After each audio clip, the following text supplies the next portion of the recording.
nous sommes héritiers et co-héritiers avec le Christ. Parce que c'est le Christ qui garantit notre héritage. Si Christ n'est pas au centre, nous n'aurions jamais d'héritage.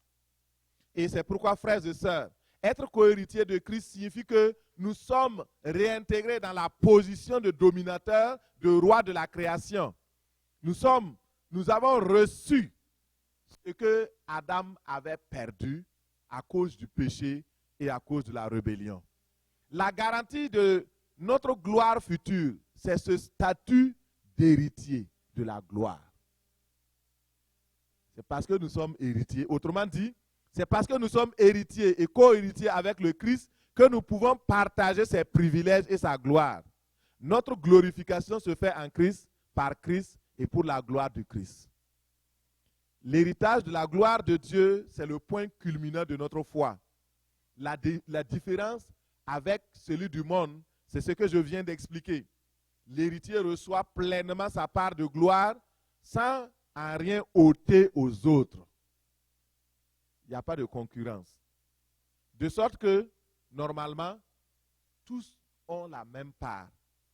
Mais la Bible dit, dans le verset que nous avons lu, que pour avoir part à ce glorieux héritage, nous devons premièrement tenir notre position de disciple en marchant dans le renoncement. Deuxièmement, souffrir avec le Christ pour enfin hériter la gloire qui nous a été promise.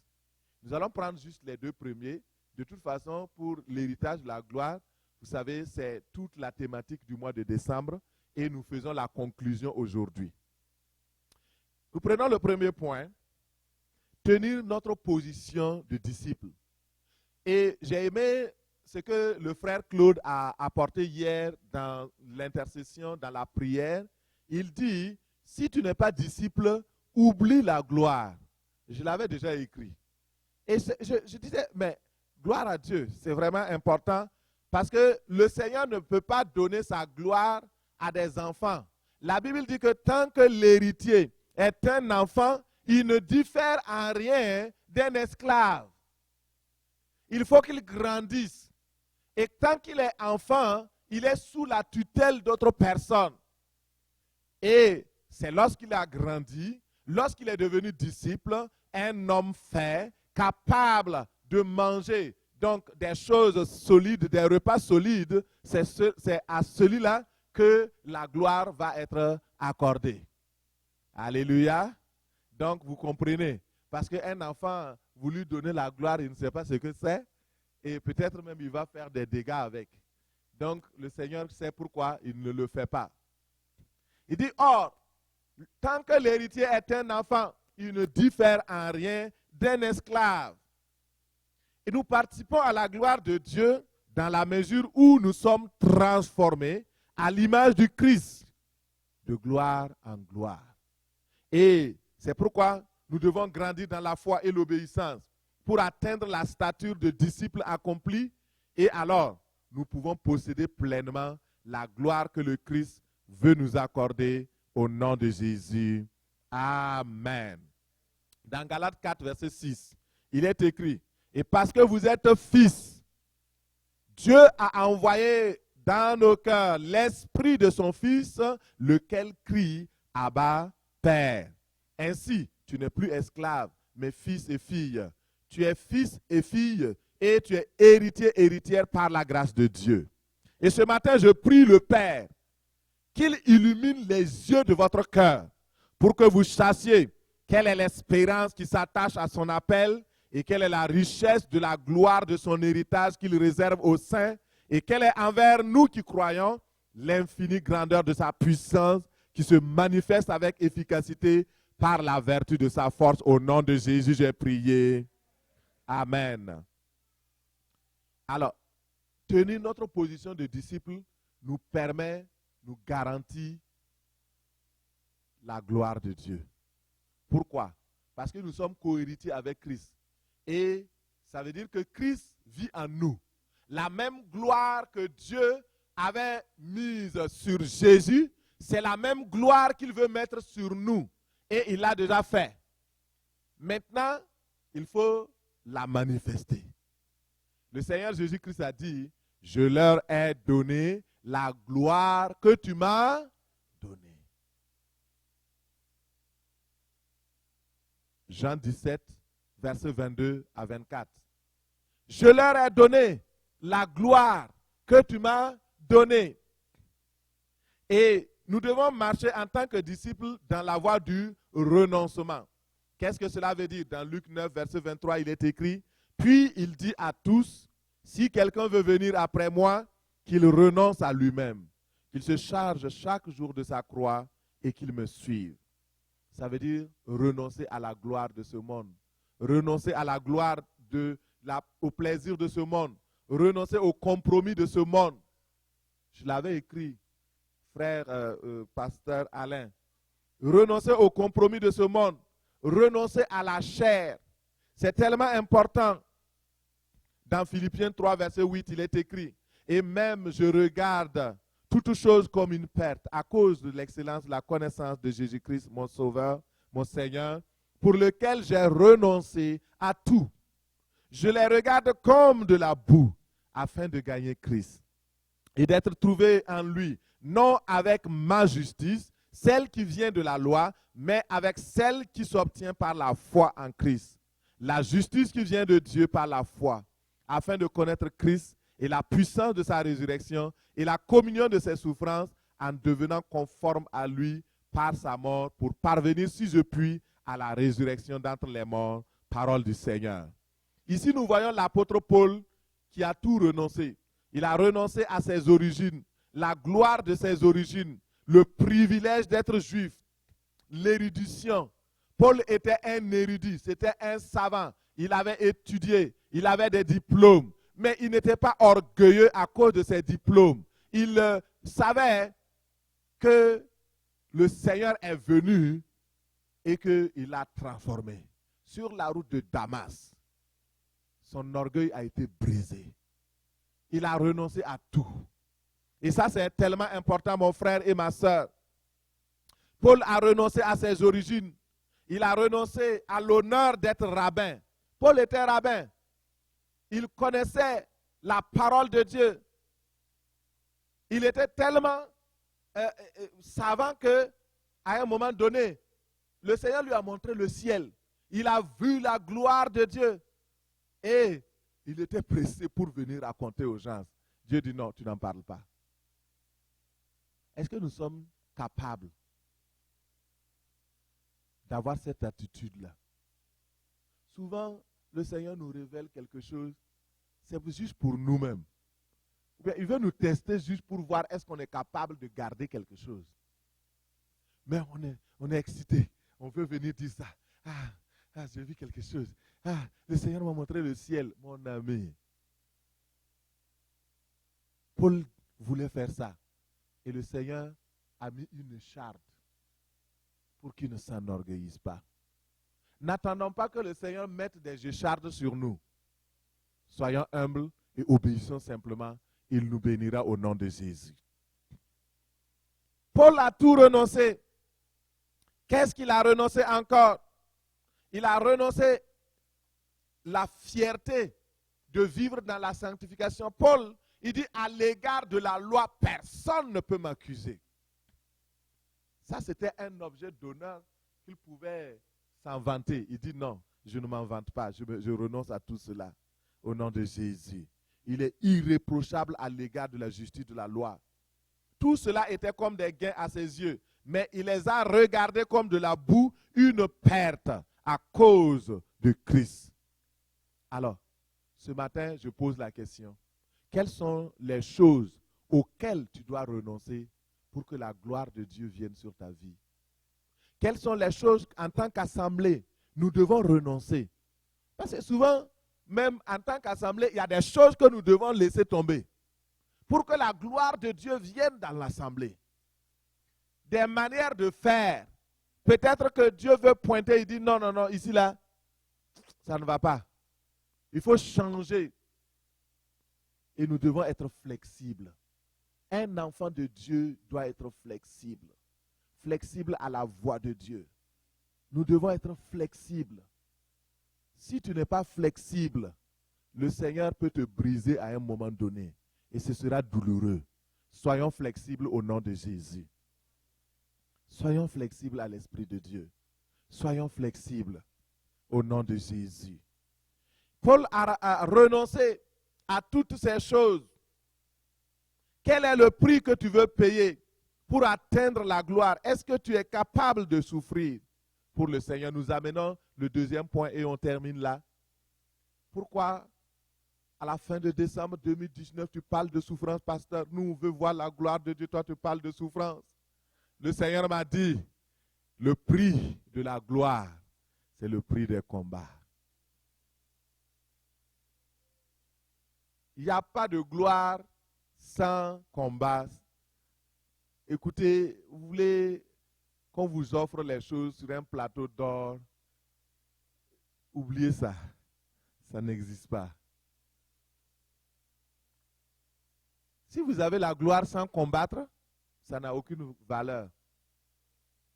C'est pourquoi le Seigneur veut que nous comprenions cela.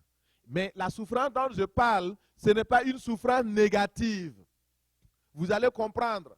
Ce n'est pas que vous allez tomber malade. Non, je ne parle pas de maladie. Non, ça, ce n'est pas la souffrance pour Christ. Non, être malade, ce n'est pas la souffrance pour Christ, mon frère. Ça, c'est l'œuvre du diable. Voilà, il faut faire la différence. Il ne faut pas dire, je souffre, c'est à cause de Christ. Non, non, non, non, non. C'est à cause de ton ignorance. Il faut dire, Satan, quitte ma vie. Enlève ta maladie de ma vie au nom de Jésus. Alléluia.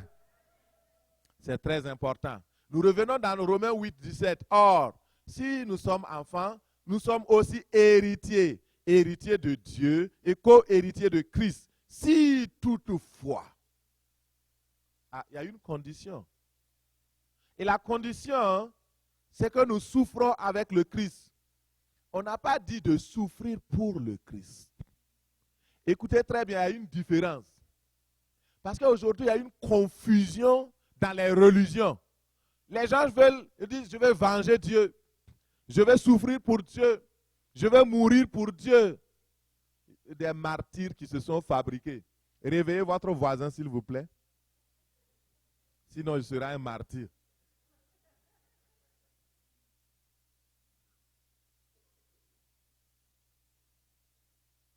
Et, vous savez, la gloire de Dieu est gratuite.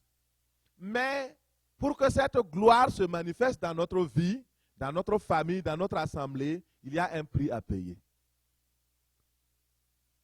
Le prix, ce n'est pas pour avoir la gloire. Le prix, c'est pour la manifester. Alléluia.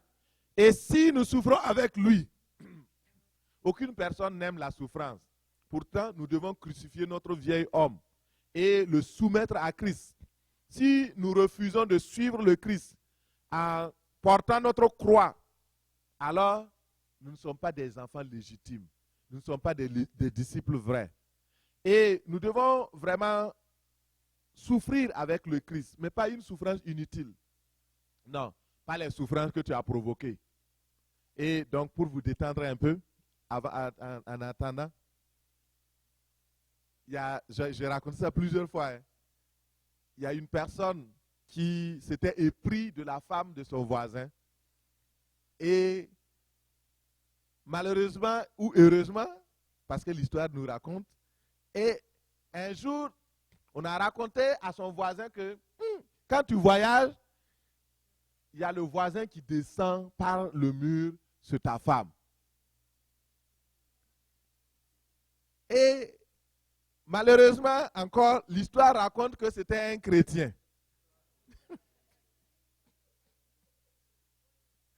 Donc, le voisin en question n'est pas chrétien. Et il a mis des garde-fous. Il s'est dit, bon, je vais surveiller quand même. Donc, il a cédulé un grand voyage à Thaïlande. Il dit à sa femme, je vais faire 2 mois. La femme était contente. Parce que son voisin pourra prendre le mur.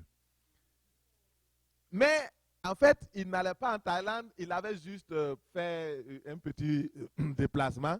Et il est revenu au moment où le voisin avait donc sauté le mur. Et quand il est venu, avant d'arriver à la maison, quand il a vu, il est parti chercher ses frères. Il a cherché ses frères et ils ont amené donc de ces bâtons-là. Et ils l'ont tapé très bien. Ils ont tapé le soi-disant chrétien. Et il criait. Il dit oui, Jésus même a dit que nous allons souffrir sur la terre.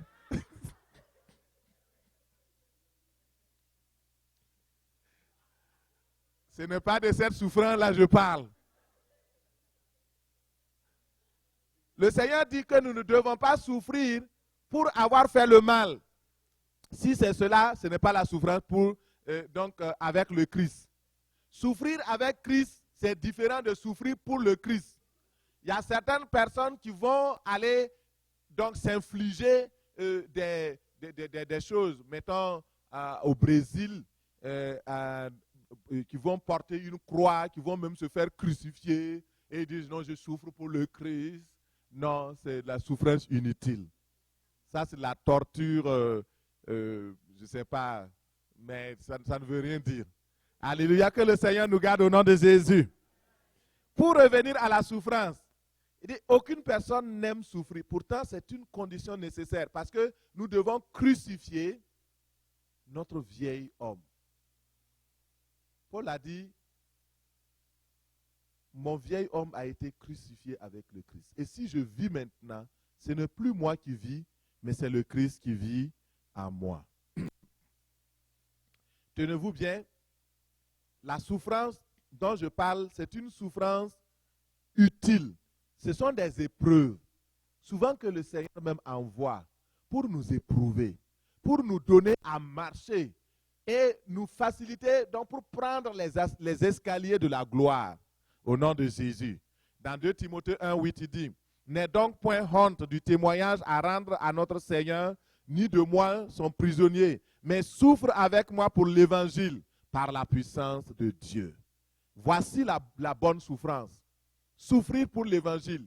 Si vous êtes sorti pour évangéliser et puis quelqu'un vous a insulté, vous a tapé sur la joue, vous êtes en train de souffrir positivement pour le ciel et le Seigneur rendra sa justice et vous donnera sa gloire au nom de Jésus.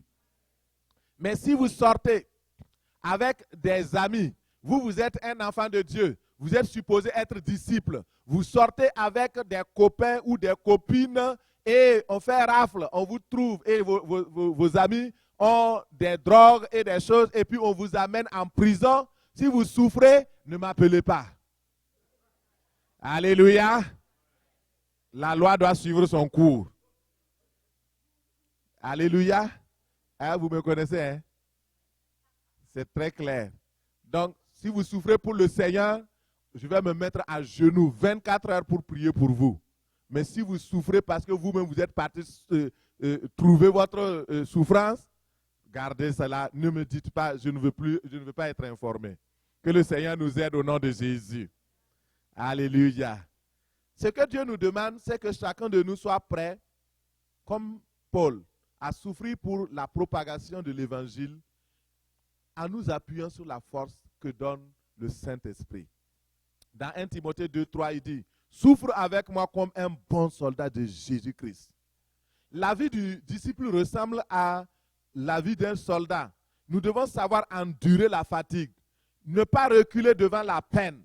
Le vrai soldat prend sa part de souffrance avec le Seigneur. C'est cela que nous aurons la gloire au nom de Jésus. Nous devons nous mettre entièrement à la disposition de notre Maître et refuser de nous laisser entraîner dans les préoccupations charnelles, mondaines, pour pouvoir donner pleine satisfaction à notre divin Maître. Dieu est souverain dans les épreuves qu'il envoie. Les épreuves qu'il m'envoie, ce n'est pas les mêmes épreuves qu'il va t'envoyer. Parce qu'il te connaît, il me connaît aussi. Et la Bible dit que la souffrance dans ce monde n'a rien à voir avec l'espérance de la gloire qui est à venir. Donc ne crains pas. Et le Seigneur ne permettra pas que tu sois éprouvé au-delà de tes forces. Alléluia. En cette année 2020 qui s'en vient, le Seigneur ne permettra pas que tu sois éprouvé au-delà de tes forces. Mais dans chaque épreuve, dans chaque difficulté, il enverra son ange pour te sortir et te donner la gloire et la victoire au nom de Jésus. Alléluia. Merci Seigneur. Les souffrances comparées à la gloire. Dans Romains 8, verset 18, il dit « J'estime que les souffrances du temps présent ne sauraient être comparées à la gloire qui sera révélée pour vous. Il n'y a pas de proportion entre nos souffrances actuelles et la glorieuse grâce, la glorieuse manifestation du Saint-Esprit, la gloire qui est en train de se révéler, et elle viendra au nom de Jésus. » Nous allons prendre un dernier exemple sur Joseph. Nous savons que Joseph est un homme qui a connu la gloire. C'était un disciple de Dieu. Et avant de connaître cette gloire, alors Joseph a souffert. Joseph a souffert. Le Seigneur Jésus a souffert avant d'être glorifié. Paul a souffert avant d'être glorifié. Donc, n'enlevons pas cette dimension de la grâce. Le Seigneur dit même de se réjouir dans les souffrances. Alors, donc c'est vraiment ça. Les souffrances comparées à la gloire, le cas de Joseph. Dans Genèse 45, verset 13, il est écrit « Racontez à mon père toute ma gloire en Égypte. Et ce que vous avez vu, et vous ferez descendre ici mon père au plus tôt. » Parole du Seigneur. Vous voyez, Joseph avait une gloire telle qu'il n'y avait pas un autre qui en avait en Égypte à part le Pharaon. Mais le Pharaon n'en avait pas plus que lui. Parce que la Bible dit qu'on ne pouvait pas lever le doigt en Égypte sans l'autorisation de Joseph. Quelle gloire! Quand Joseph passait, les gens se prosternaient. Quelle gloire! Comment cela peut-il être fait? Joseph avait vu cette vision de la gloire dans un rêve. Il a raconté à ses frères qui sont devenus contre lui. Ils se sont posés en ennemis. Ils ont travaillé contre lui. Et la première chose qu'ils ont fait, c'était de le mépriser, de le haïr. Il a souffert, Joseph, de la haine de ses frères, rejeté, humilié, couvert de honte. Et ce matin, je voudrais te dire, les gens raconteront ta gloire. Les gens raconteront ta gloire au nom de Jésus. Le Seigneur va t'élever de sorte que les hommes et les femmes diront ta gloire au nom de Jésus. Le cas de Joseph n'est pas isolé. Peut-être que toi aussi tu es rejeté dans ta famille. Tu es le dernier. Et il y a une sœur qui donnait son témoignage, et c'était avant-hier. Elle disait que quand ses parents sortaient avec la voiture, et donc elle était dans le coffre où il y avait les pneus. Les autres étaient choyés, les autres étaient aimés, mais elle était rejetée. Mais aujourd'hui, le Seigneur l'a retirée du fumier et l'a fait asseoir avec les grands. Alléluia. Les hommes et les femmes raconteront ta gloire au nom de Jésus. Au nom de Jésus. Joseph, il a souffert du refus de compromis devant la femme de Potiphar. Il a été haï, la trahison. Ça, c'est la bonne souffrance. Il souffre parce qu'il a refusé de pécher. Ça, c'est la bonne souffrance. Ça, c'est la bonne souffrance. Quand tu sais que tu souffres parce que les gens ont menti sur toi, parce que les gens ont mis des affaires sur toi, ça, c'est la bonne souffrance. Quand tu souffres pour l'évangile, ça, c'est la bonne souffrance. Quand tu souffres parce que tu fais du bien, ça, c'est la bonne souffrance. Joseph a souffert. Il a été mis en prison. Pourtant, il était innocent. Il a souffert de l'oubli. Les gens l'ont abandonné. Quand il a donné la révélation du rêve, et il a dit, souviens-toi de moi. Quand son bienfaiteur est parti, il l'a oublié. Il y a peut-être des gens qui t'ont oublié. Tu as fait du bien à des gens et maintenant, aujourd'hui, ça te retourne contre toi en mal. Ne crains point. Le Seigneur va comptabiliser cela en termes de gloire pour ta vie au nom de Jésus. Tu le recevras au nom de Jésus. Alléluia. Merci Seigneur. Et toutes ces souffrances ont tracé le chemin de la gloire de Joseph. Laisse le Seigneur tracer le chemin de ta gloire. N'aie pas peur de souffrir pour l'évangile. N'aie pas peur de souffrir. Parce qu'il y a souvent des gens qui disent, ah, mes parents, oh, j'ai peur de telle personne, j'ai peur de telle personne. Je veux vous dire la vérité. Avec Dieu, l'individualité prévaut à la collectivité. Tu ne peux pas aller dire devant Dieu, c'est à cause de mon papa, c'est à cause de ma maman, c'est à cause de ma femme, c'est à cause de mon mari que je n'ai pas eu la gloire. Non. Chacun est responsable de sa propre situation. Laissons le Seigneur simplement nous guider au nom de Jésus. Alors, Joseph a connu la gloire. Il dit, racontez. Regardez dans Genèse 49, verset 22. Joseph est le rejeton d'un arbre fertile. Le rejeton d'un arbre fertile près d'une source. Les branches s'élèvent au-dessus des murailles. On l'a provoqué. Vous voyez? Ils l'ont provoqué. Ils ont lancé des traits. Les archers l'ont poursuivi de leur haine. Mais son arc est demeuré ferme. Et ses mains ont été fortifiées. Ce matin, ton arc restera ferme au nom de Jésus. Tes mains resteront affermies au nom de Jésus. Tu ne trembleras pas devant tes ennemis au nom de Jésus. Au contraire, ils trembleront devant toi. Ils seront honteux et confus au nom de Jésus. Parce que c'est l'œuvre de l'Éternel.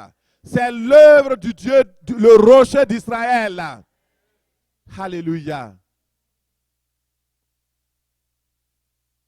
C'est l'œuvre de Dieu, de ton Père qui t'aidera. C'est l'œuvre du Tout-Puissant qui te bénira. Des bénédictions des cieux en haut, des bénédictions des eaux en bas, des bénédictions des mamelles et du sein maternel. Les bénédictions de ton Père s'élèvent au-dessus des bénédictions de mes pères jusqu'à la cime des collines éternelles. Qu'elles soient sur la tête de Joseph, sur le sommet de la tête du prince de ses frères. Veux-tu être le prince de tes frères? Veux-tu être comme Joseph? Veux-tu vraiment recevoir la gloire? Il y a un prix à payer. Mais ce prix-là n'a rien à comparer avec la gloire que le Seigneur mettra sur ta vie. Nous allons nous lever par la grâce de Dieu. Nous allons prier. Nous allons faire la prière et la bénédiction que Jacob a prononcée sur son fils Joseph. Tu vas dire avec moi, comme Joseph, je suis le rejeton d'un arbre fertile. Le rejeton d'un arbre fertile près de la source d'eau vive qui est Christ.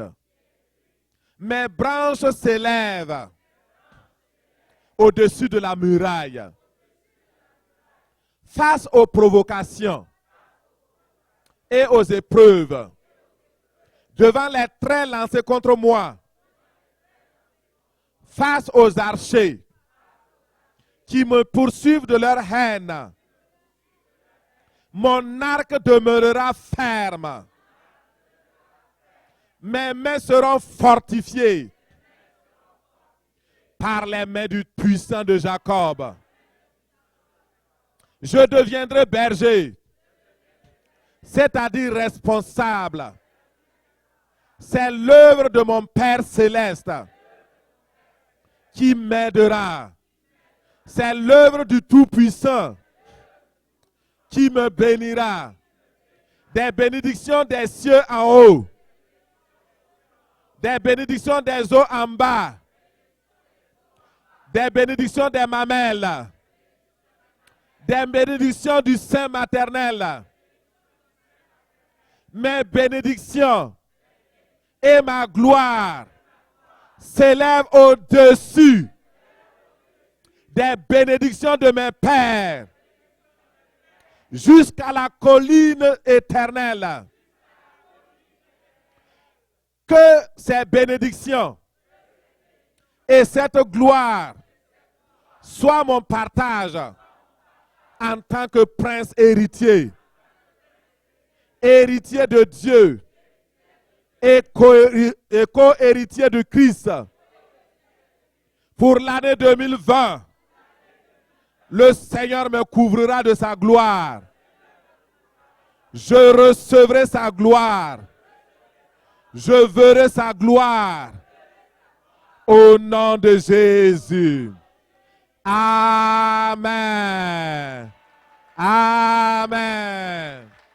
Merci Seigneur.